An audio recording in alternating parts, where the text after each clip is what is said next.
Tov Shalom Lachem. Deux mots simplement pour dire, pour introduire le cours de Raphaël aussi. Enfin, aujourd'hui, comme vous le savez, c'est Lag BaOmer. Lag BaOmer, c'est le 33 dans la compte du Homer, et ça représente le jour aussi où Rabbi Shimon Bar Yochai est parti de ce monde.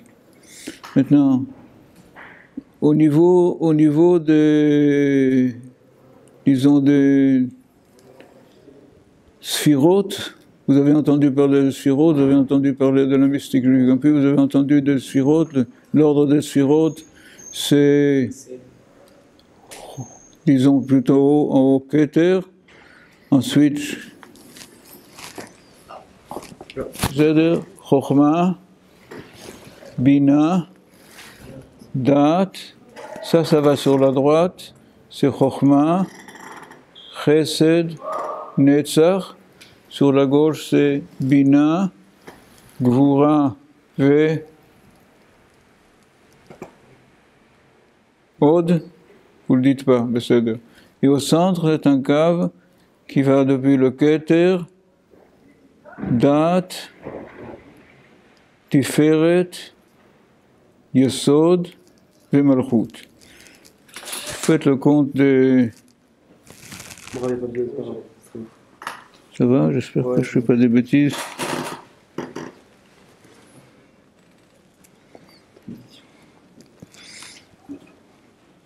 Alors, chacune de ces routes représente des vitalités spirituelles importantes et s'est développée en long et en large dans les textes de la mystique juive. Ces textes de la mystique juive, en fait, ont été apparemment transportés pendant la Galoute depuis l'époque de Rabbi Shimon Bar Yochai, qui est les débuts de l'ère RS. Ça tombe autour des années 100, quelque chose, 100, 200 comme ça, Machou Kazé. Rashbi était, disons, le dépositaire de toute une science mystique, qu'il en était le dépositaire, mais aussi il en était l'être vivant dans un contact mystique très grand, le monde d'en haut. Alors les grands livres que l'on a reçus du Zohar, finalement, ce sont des textes qui représentent finalement le message qui a été reçu par Rabbi Shimon Bar Yochai, mais ensuite ça a été transmis plus ou moins dans un monde caché. C'est arrivé à une époque qui est l'époque dans laquelle à Tzfat s'est constitué tout un noyau de vitalité spirituelle que vous connaissez, vous avez entendu parler, on en a parlé un peu ensemble, souvent on a l'occasion une fois par an de faire un saut sur Tzfat, et là-bas c'est le Hari qui se trouve là-bas avec son élève, le Bichaim Vital, qui est celui qui a écrit les textes qu'il a reçus de son maître, et il en a fait des livres. Ce sont ce qu'on appelle les Shmona Shearim. C'est des choses que vous connaissez ou pas du tout? Bon, enfin, il y a toute une littérature difficile à accéder. C'est uniquement, il faut rentrer à l'intérieur, il faut quand même être préparé à lire ces textes-là. Ce sont des textes qui ne disent rien pour quelqu'un qui n'est pas prêt à y rentrer. Enfin, le Rabbi Chaim Vital a écrit 8 livres que l'on appelle Shmona Shearim.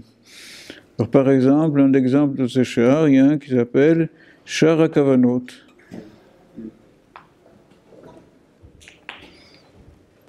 C'est un exemple, par exemple.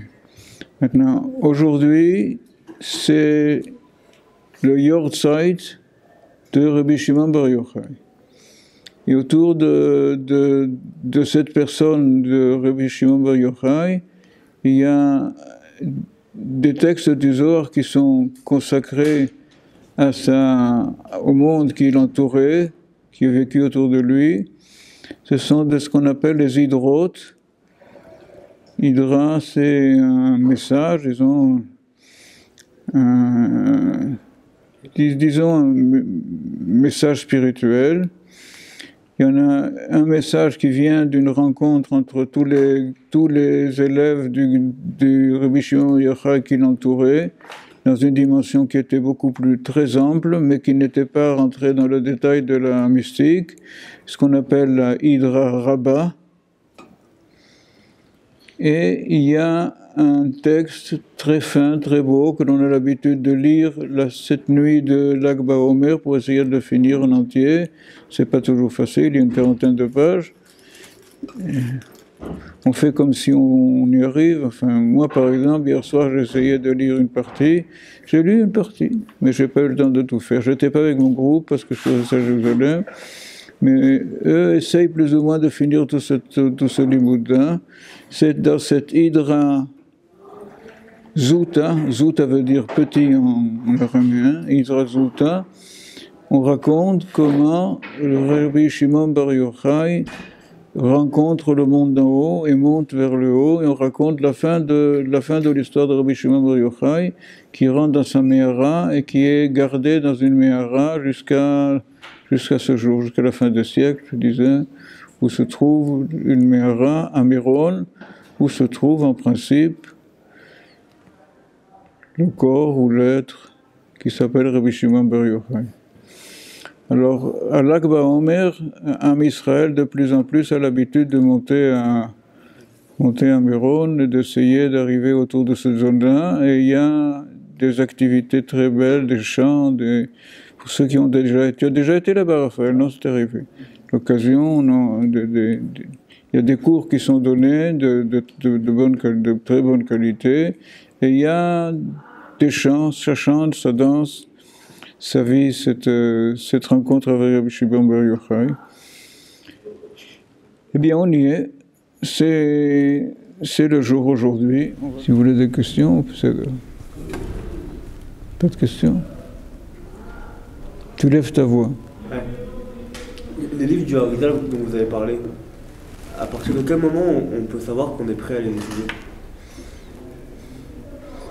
Les critères qui sont donnés en général, c'est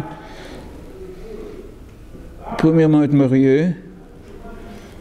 C'est important comme tout, parce qu'il faut qu'il y ait une tranquillité au niveau des forces intérieures, et le mariage tranquillise beaucoup plus que quelqu'un qui est pas marié.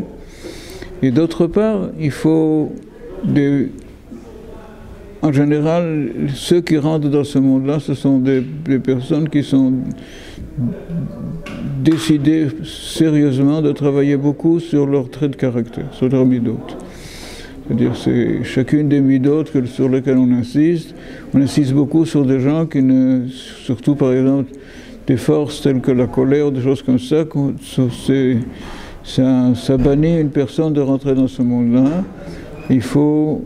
Par contre, il y a des dimensions essentielles au niveau des midotes, comme par exemple l'anava, l'humilité, des choses comme ça, qui sont des forces très importantes pour recevoir le message d'en haut, se faire tout petit pour laisser passer à travers soi-même les messages spirituels. Alors il y a beaucoup de travail sur les midotes. Dans le texte de Ephraïm au début, dans l'Agdama, dans les préfaces qui sont données par Rabbi Chaim Vital, il insiste énormément sur le fait de travailler énormément ce midot. Il dit de ne pas rentrer dans ce monde-là tant qu'on n'a pas déjà une tranquillité que les midot sont comme il le faut. C'est en général c'est ce qu'on trouve chez ces Mekoubalim, ce sont des gens qui sont touchés par ce monde de midot d'une part, et d'autre part, il y a une capacité de sensibilité qui se développe avec le temps autour de l'étude. Ceux parmi vous qui un jour voudront l'étudier, vous arriverez là où il faut, Bezrat Hashem, si vous êtes prêt à ça, marié, avec le désir de rentrer dans la mystique juive, vous aurez l'occasion. Les textes de base qui sont, comme vous le savez, autour de ça, c'est le Zohar. Le Zohar, il y a des différentes parties dans le Zohar. Parmi elles, il y a les hydrotes qui racontent la vie de Rabbi Shimon Bar Yochai, et par exemple, ce dont je vous ai parlé ce soir, qui s'appelle Hydra Zuta, qui raconte la fin de Rabbi Shimon Bar Yochai et sa montée dans le ciel. Peut-être Hachem, toutes les années, Am Israël se réunit à Méron pour vivre cette rencontre avec le souvenir de Rabbi Shimon Bar Yochai. Ad kan.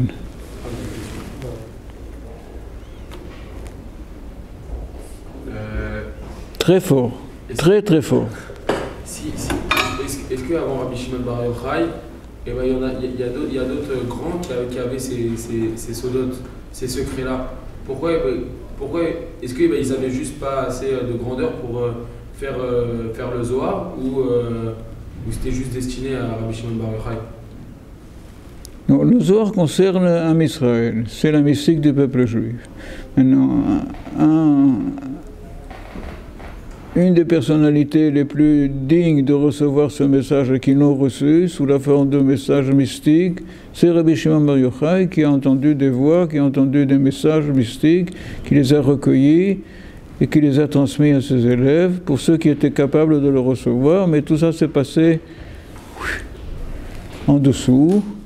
On dit qu'à la fin des temps, Bezrat Hashem, on y arrive peu à peu, tout le message de la mystique juive va arriver à la portée de chacun de nous, Bezrat Hashem. Peut-être chacun de vous aura l'occasion, avec le temps, déjà vous faites déjà partie de Yemot HaMashiach, de rentrer dans ces textes-là en les comprenant. C'est-à-dire, il y a une chose qui est certaine en tout cas, c'est que ça n'est pas du tout la même chose d'étudier la Torah Bechutz La'aretz, d'étudier la Torah en terre d'Israël. L'étude de la Torah en terre d'Israël, c'est la terre qui ouvre le cœur à des sensibilités spirituelles qui n'existent pas ailleurs. La même personne, dans les mêmes conditions, se trouve dans des mondes différents. Je vous ai raconté des histoires personnelles aussi. Je sais, quand j'ai connu la terre d'Israël, je suis monté ici, à un moment donné, je suis rentré en Europe pour reprendre mes affaires, je me souviens, je vous ai raconté ça. J'étais dans un navire pour rentrer, et à un moment donné, j'étais à l'intérieur du navire, on avait tenté de manger, et on a fait commencer Birkat Hamazon, et Birkat Hamazon, c'est Birkat Hamazon Bechutz La'aretz, il faut le dire, il faut tellement, et à un moment donné, je me suis rendu compte que le Birkat Hamazon avait un autre sens, et quand ça commençait à rentrer dans les tripes, et on nous a dit, venez, on vient d'arriver à Haïfa. C'est-à-dire que c'est même Haïfa, ça fait partie de l'Israël. Tov, allez.